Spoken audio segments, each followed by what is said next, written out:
Sports Wrap continues on this Friday. Still got Page versus the Prince, our NFL weekly picks. Odds and ends to wrap things up as well. I promised this guy yesterday on the show, and little did we know we would have so much to talk about from the world of golf when we booked him. He's Pat McCabe. He does a terrific job running one of the great events on the PGA Tour, the American Express, held out in La Quinta, California, the week of January 15th. And Pat McCabe, kind enough to give us some time on the show today. I was out there on Tuesday, got to see him speak out at the Media Day event. We played the course, and it's a fantastic course. If you have never been to an event, I don't know how many PGA Tour events are worth traveling to from like far and wide, but Palm Springs, the Palm Springs area in the winter, in the middle of January, I don't know, Pat, there may not be better getaway golf events to go to than this one.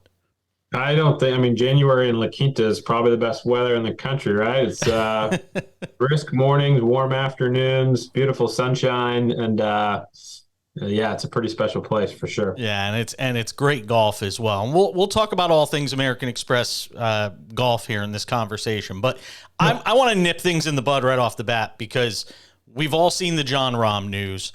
We talked about it at the top of the show today, and I get that you have a job to do in promoting this tournament and in trying to put a good spin on a bad story, because the reality is he's a two-time winner of this event. He won it last year.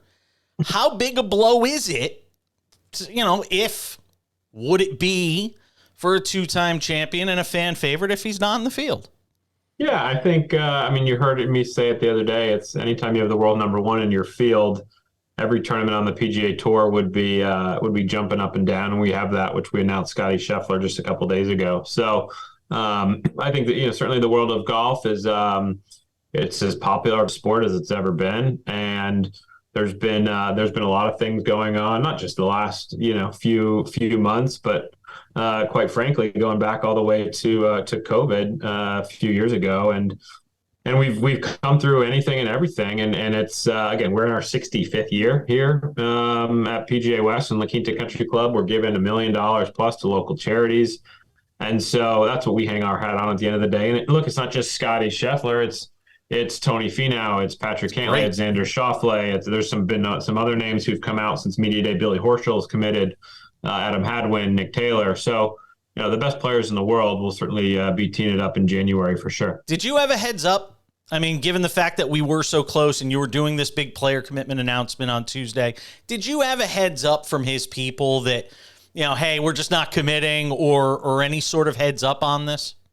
Well, the unique thing is, right, again, as a PGA Tour player, they don't need to commit until the Friday at 5 before, right? So I go off of a commitment list that I'm able to see, and that was currently the state of it. Well, we're 6 weeks away from Tournament Monday, right? And so, to hear from those guys, Scotty and that group who's already committed 6 weeks out is truly unique and rare. And we were happy to be able to announce those guys, and I anticipate more players at the premium level will be announced over the coming weeks. And again, just like all the local stories we have here, you got Tom Whitney, right? His first year on the PGA Tour, La Quinta high school graduate.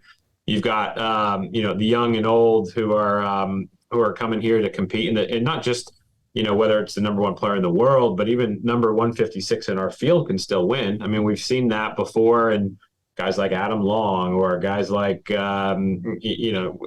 previous years winning. It's anybody can win. They're all good. You got to go and shoot 24 to 26 under out here, which I'm sure that's probably what you did the other day out at Stadium Course, right? You probably 6-8 under on your own ball. Yeah, right. I had a couple of good shots. How much harder?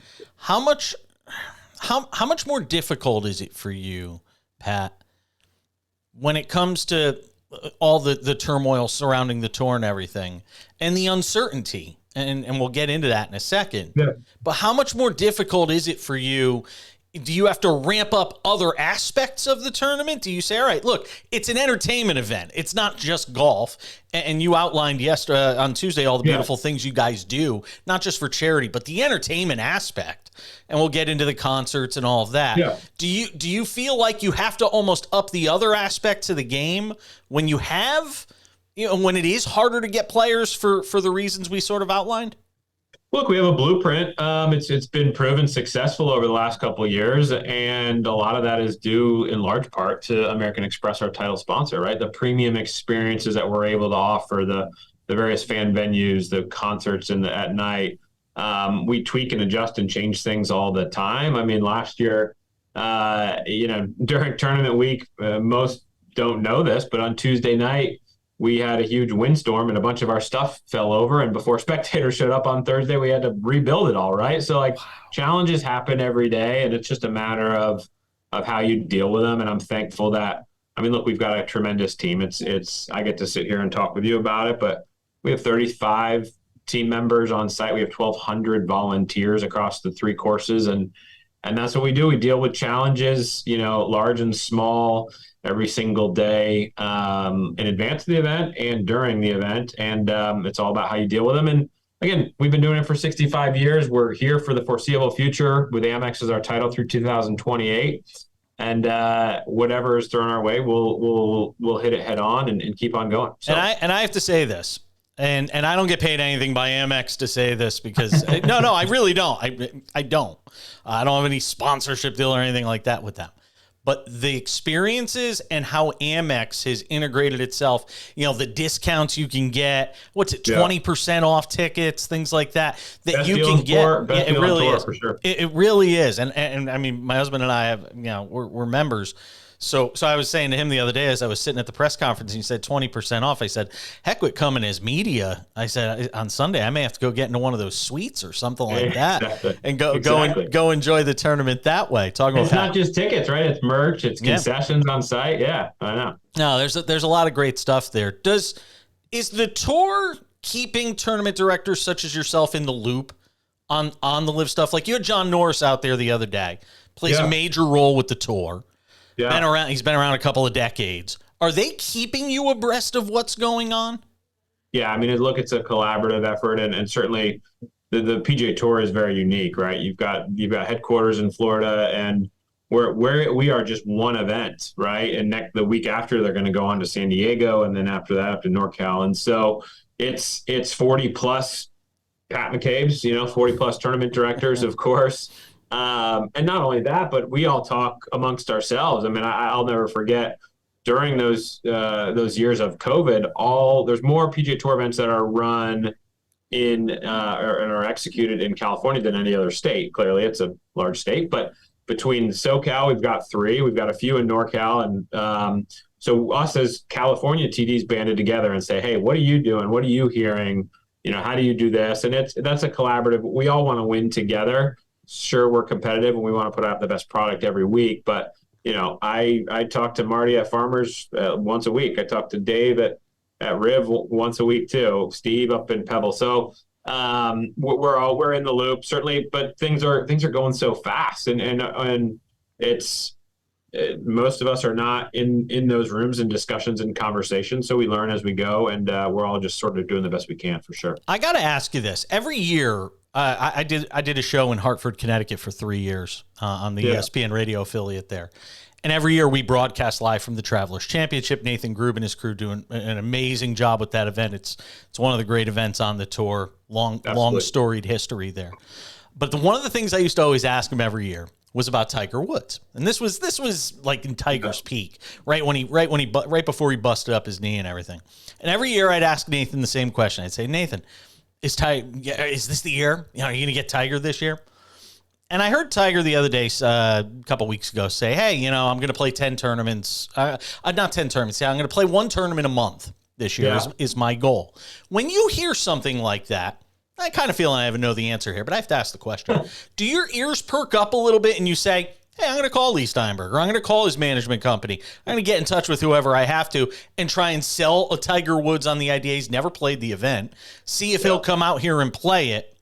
Or are you or is it, hey, spend that much time on Tiger, that means I'm taking away from the time on the other things I need to do for this tournament, or go after some other players that I might want to try and get in the final 6 weeks? How do you sort of weigh that? Anytime Tiger talks, our ears perk up, right? I mean, arguably the best player in our game, and certainly in the last 20 some odd years, all of his titles. But yeah, anytime he just says that, we are in January, and there's only a few other events in January, so you pay attention to it. But look, you can't focus solely, as is the case, on one person. And all of these guys, quite frankly, they choose their schedule, right? Us as tournament directors can't mandate or dictate that they play. They're independent contractors. There's 40 weeks a year. If they play half, right, that's a busy year. And so I focus on what I can and control what I can, and that's what we got now. If I was out trying to lure Tiger to come play our event every single day, I'd be taking my eyes off the prize that is running the event that is in just 38 days. So, but I'll ask the question in a shorter way. Have you reached out?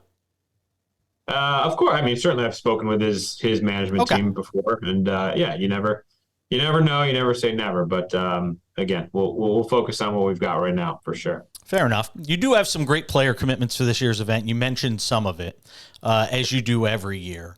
Is there a particular story that you've kind of gotten excited about as we get? I know you mentioned Tom Whitney, which is a great story. Yeah. Local guy, military, all that stuff. That's fantastic, and you do great things for the military. You have the military outpost at this event, which is terrific. And you talked about that on Tuesday. Is there one particular story that has you, as the person running this whole thing, most excited this year? I mean, I'm always excited just about. We mentioned AMEX, and we'll keep going back to it just because they're our title sponsor, and look, they're a global company, and their vision to keep the dollars local from a charitable perspective is rewarding for us as operators. They engage in the local community. You'll see when you come out, you'll see local small businesses participating in the event, which is always fantastic. And there's always exciting and compelling stories. I mean, last year you had Davis Thompson out here, 20 some odd years young, trying to win for the first time on the 71st hole. He almost makes one across the green on 17. I mean, that would have been a great story. And some of them we can cultivate and create with our experiences, but others just kind of happen organically. And we've seen that out on the tour already, at the end of this year. You look at the Camilo Villegas story, and he's been out for a long time. He's certainly amazing. You've heard about his daughter and his family. It's incredible. You look at the Aberg story that happened at RSM. That's incredible too. Or even last year, you look at Lucas Glover, who won the U.S. Open however many years ago, and then he won multiple times. Like those stories are what make PGA Tour so compelling to watch week in and week out. We can only control what we control, and some of it, once Thursday morning starts, you have 156 players in the world, and it's time for them to shine, and the lights and camera go on them to make history for sure. You mentioned the charity aspect, and all of these PGA Tour events, everything they do for charity is out of this world. Does the uncertainty around the tour, what drives charity dollars most for you guys? What is the biggest driver of charity dollars? And again, does this uncertainty around the tour, does it threaten what you guys are doing from a charity and philanthropic standpoint? No, I think we're committed to it. AMEX is committed to it, right? And so everything we do is all of the net proceeds do go back to charity, right? So whether you're buying a ticket for, $60 less 20%, or whether you're buying a large sponsorship in a hospitality tent, you're contributing in some form or fashion to that end goal. And look, we don't anticipate any of that taking a hit, right? We started the show, and it's January in La Quinta. It's the best place in the world to be sitting outside and hanging out, eating and drinking. And we've got fantastic concerts this year, right? Keith Urban and Train. And so some of those outside the ropes elements are what we can control to ensure that it's not just a golf tournament, it's an event and a festival and the place to be for that week here in January. In the entertainment area, you mentioned Keith Urban and Train this year, which is fantastic. What was it? Last year, I think it was Darius Rucker and Gwen Stefani, if I remember correct. Yeah. You got Keith Urban and Train this year. Mm-hmm. Talk about that process, and when does it start? How early, once this event ends, are you already making phone calls in the in the postmortem? How hands-on are you in particular, or do you have an entertainment liaison, somebody who's going after those things to procure that kind of talent? Give me some sort of sense. Yeah, it's a collaborative discussion. Look, it's an all-year process, and you're always identifying, things. I mean, look, you've seen artists who are currently announcing tours now for next summer, right? So there's that, there's schedules, there's cities, there's if they play in one spot, they can't be X amount of miles from the other and stuff like that. So much goes into it. We want to first sort of identify the genre that we're interested in having, and country has been a popular one for us. Of course, you've got Stagecoach 4 miles down the road. So country has done well. We've had Brad Paisley, we've had Luke Bryan, we've now have Keith. That pop rock demo hits pretty well here too with the golf audience, and so focus on the genre and demo, and then myself, our team, AMEX, and others kind of put that list together and go for it, and then make offers, and typically we try and confirm them about in the summertime. We wait to go to market though, because I mean, as you know, if we go to market here in July, there's not many people around to buy tickets when it's so warm and don't get excited about it. So we hold off, and most of the tickets are sold, obviously, in the closing months leading up to the event. Pat, always appreciate the time, my friend. Be well. All right, we'll see you soon. Thank you. Pat McCabe, and boy, his job is not easy. And he can put as good a spin on it as he wants. But the reality is, the way the tour looks on December 8th, may not be what it looks like on January 15th. There is that much uncertainty right now because of this Jon Rahm potential, defection to Live Golf. We'll obviously keep tabs on it as well. All right, stick around. We got a lot more to do. This Friday edition of the show, Page versus the Prince, is coming up. We both went 3-1 last week. How will we fare with this week's NFL contests? Odds and ends to wrap the show up as well. Don't go anywhere.